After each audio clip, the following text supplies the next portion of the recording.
Hey, this is Kevin from Pit Stop Tire Pros. So on today's episode, we're going to talk about the 4 best vehicles for cost to own and best fuel mileage overall.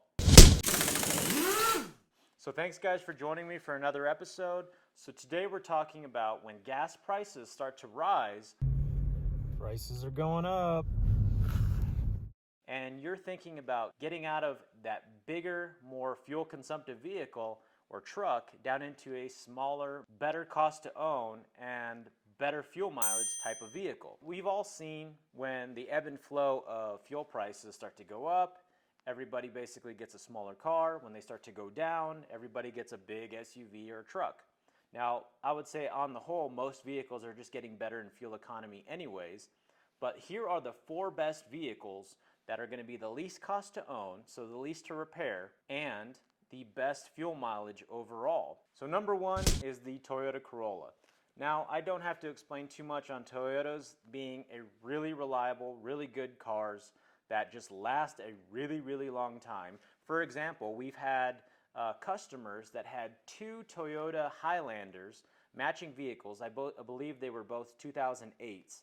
And those vehicles were used as transport vehicles for hospital labs, and they had to transport lab work or whatever it was that they were transporting back and forth between hospitals. So they did a lot of highway driving.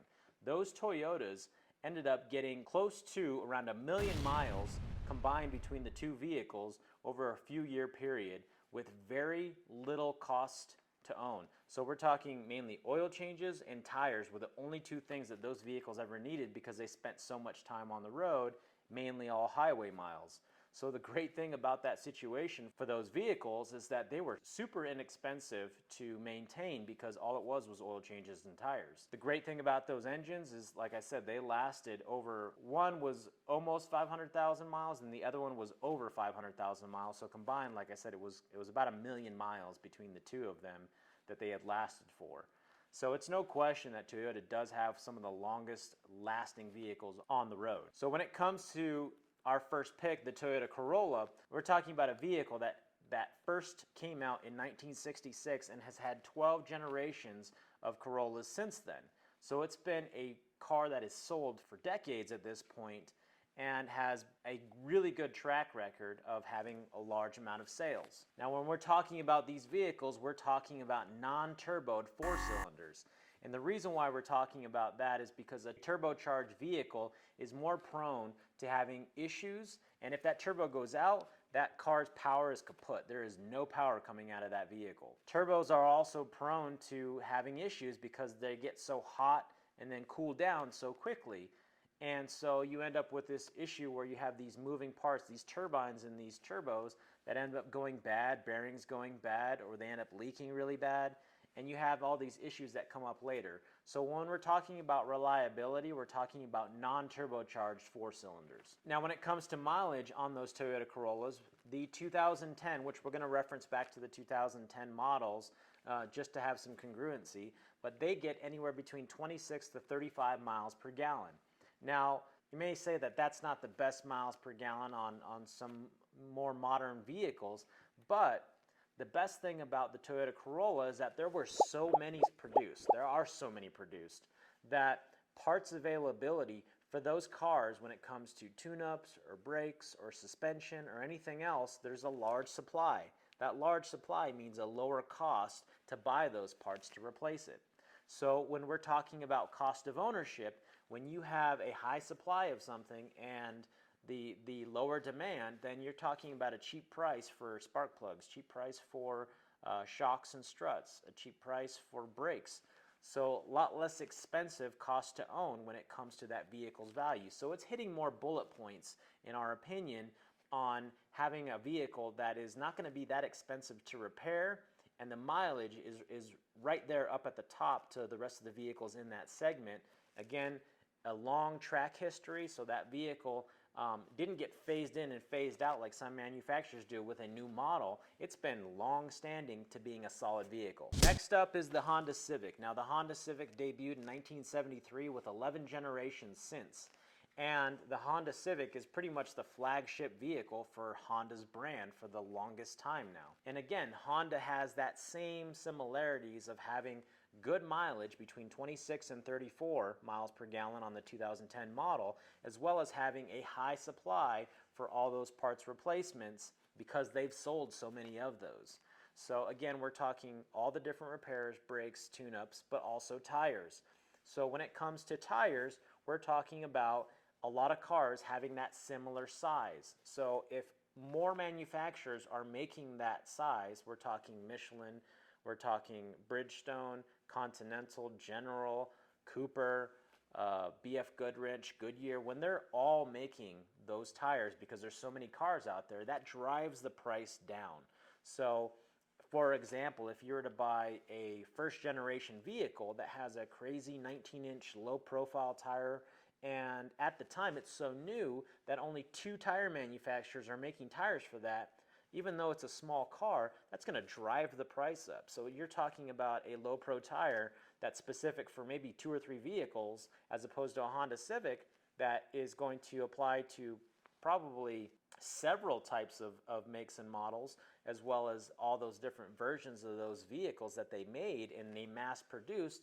So that supply is obviously higher. It's going to drive that price down. So you'll see 2 cars with similar tire sizes on there, that one will be like, $150, $200 a tire, and then the little Honda Civic or the Toyota Corolla is going to have one that's like $80 a tire or $85 a tire.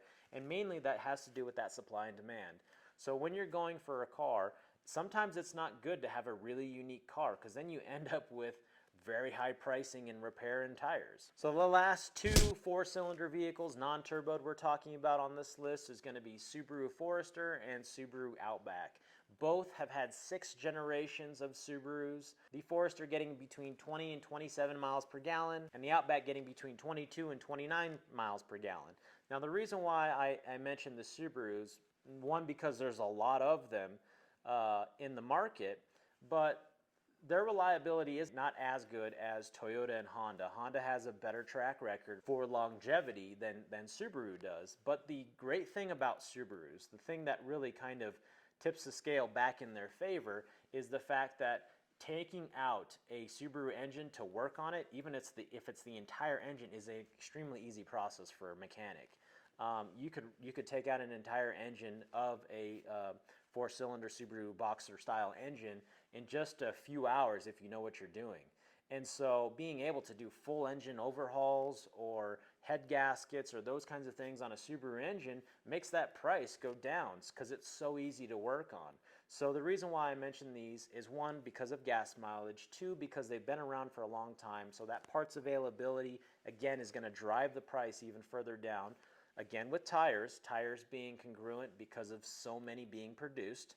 But then the other thing is, even though they don't have the reliability on the engines as much as the Hondas or the Toyotas, the ease of repair to taking those engines out and doing repairs on them it doesn't take a ton of hours to do that, which again puts them in the category that if you do need major engine repair work, it's not going to cost several thousand. It's probably going to cost $1,000 or $2,000 for those major repairs to get done on a Subaru. So that's why they made this list, for that reason. Now, the types of cars I would recommend not to buy is the types of brands that aren't in your immediate area. So if you live in an area and you drive, let's say, 30 miles in a radius around where you live, and within that area there's maybe Ford, Toyota, or Subaru, but you go out 3 hours away and buy a Suzuki or a Kia, the likelihood of the local parts stores, because parts stores will stock parts based on what the demand that people need in that area. So if there's a lot of Fords, Toyotas, and Subarus in your area, the AutoZones, the O'Reillys, the Napas are going to stock parts for what's mostly in town. If you buy a Suzuki or you buy a Kia and they're 3 hours away, and because where you live there aren't those kinds of cars in that area, it makes your parts availability much less. Now that doesn't necessarily mean it's going to be more expensive, because some of these brands do have less expensive prices for those kinds of brands, because those brands aren't necessarily high-end brands, but nevertheless, because of the fact that you need to get brakes and a caliper done on your Suzuki, but the Suzuki dealership that you got it from is 3-4 hours away, then all of a sudden you're running into an issue where nobody in your immediate area carries that. So you got to expect that sometimes buying a car like that outside of your demographic, you're going to end up with a situation where nobody's going to have the parts available for your car if it's a fairly unique part. So oil changes is usually fine. The simple things like brake pads are usually fine, but sometimes even rotors. We live in an area where we don't have some of those brands. We have Ford, Toyota, Subaru, Audi, Volkswagen. We have several brands, a lot of GM brands, GMC and Buick as well, but there are some brands we don't have. And we run into situations where somebody has a newer car that has a brand that's not localized to our area, and we find it an issue finding specific parts for them, and sometimes it takes a couple of days, 2-3 days, just to get parts for those vehicles. So keep that in mind. If you're buying a brand that's not localized to your area that you live, you might end up running into a situation where you're going to be down a car for 3 or 4 days, or maybe even a week, depending on the part that you need, because you bought something that is not very common to your area. So if you guys are thinking about buying a new used vehicle that's within these 4 brands I just mentioned, be sure to check out this video up here. I'll also link it below. And that's basically a few steps of how to negotiate your next used car deal. I used to work at a dealership. I had all that sales training. So if you guys want some good information on how to negotiate on that next used car, if it's from this list that you're thinking about buying, be sure to check those videos out. Like this video if it brought you some value. Subscribe so you don't miss any of our new videos. Follow us on Facebook or our website, pitstopcarcare.com.